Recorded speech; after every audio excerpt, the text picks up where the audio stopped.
there. You can call me Marnie. I want to tell you all about how I married my childhood sweetheart after we were engaged for 50 years. Do you want to find true love? Like this video and subscribe.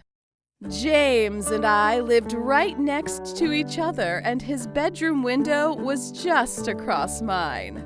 But we were never really friends, at least not in the eyes of our family and everyone in school. He was handsome, but he was a total snob.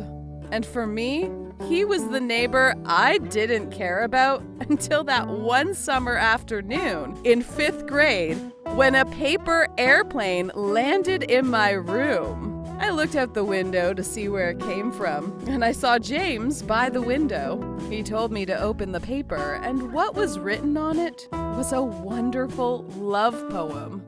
That started our secret exchange of love notes through paper airplanes that we flew to each other's windows. Other than that, though, we never really hung out with each other. My father was a very stern man, and as the only daughter and youngest in the family, he and my 5 brothers were overprotective of me.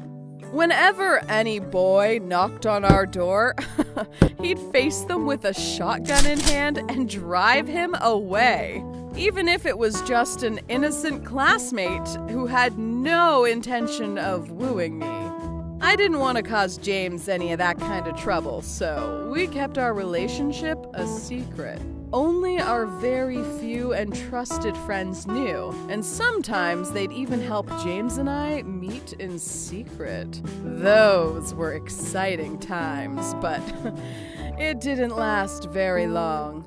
As we were finishing high school, my dad caught us kissing in the cinema. Dad had been having suspicions since he caught a glimpse of a paper airplane flying from James's window to mine. He secretly followed me, and then we were caught in the act. He was furious and literally dragged me from the movie back to our house. James followed us, trying to explain everything along the way, but my dad punched him in the face and told him to stay away from me. My dad then told me how he had hoped for a better life for me than marrying a fisherman's son who had no future. My dad forbade me to see James ever again, and to make sure that we never had an opportunity to meet or talk, he locked up my window and asked my brothers to keep an eye on me. I felt like a prisoner. Soon, my dad sent me to another state for college. But before I left, my best friend gave me another secret letter from James. In that letter, James asked me to marry him and to wait for him for 5 years. Enclosed in the letter was a gold ring. My best friend told me that James had been saving for that ring since we were in middle school. I wept and sent James a note that I would wait for him. All throughout college, and even after that, I never received any more letters from James. I heard from my friends that he got employed at a fishing company and that he was at sea most of the time. But I didn't lose hope despite that. I continued to send him letters. As a doctor, I didn't have lots of spare time for vacations, but I would make sure to visit our hometown every year in the hopes of seeing James. But we never met. He was always at sea. I waited and waited and hoped for his promise for about 10 years, until one day I heard the news from home that he got some girl pregnant and then got married. I was devastated. So devastated that I cried every night for the next 6 months. How could James do this to me when I had always been faithful to him?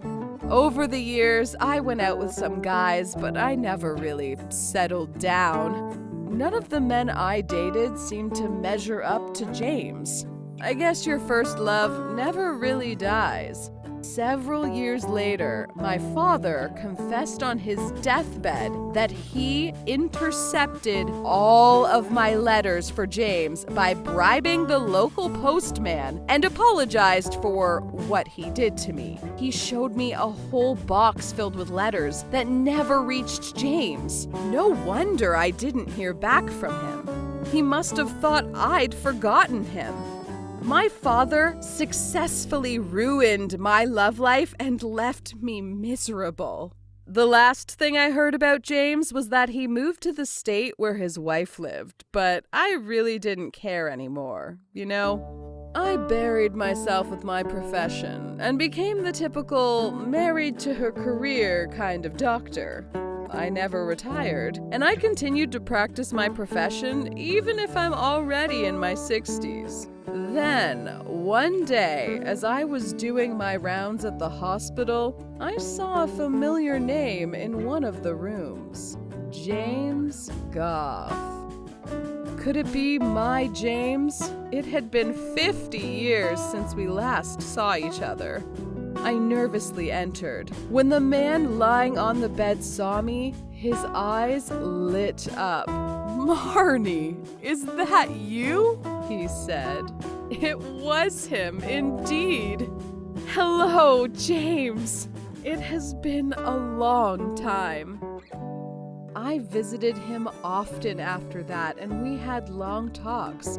He told me that his wife died of cancer 2 years after their marriage, and he raised his daughter alone. Our time together was so nostalgic. It felt like we were back to our teenage years once more.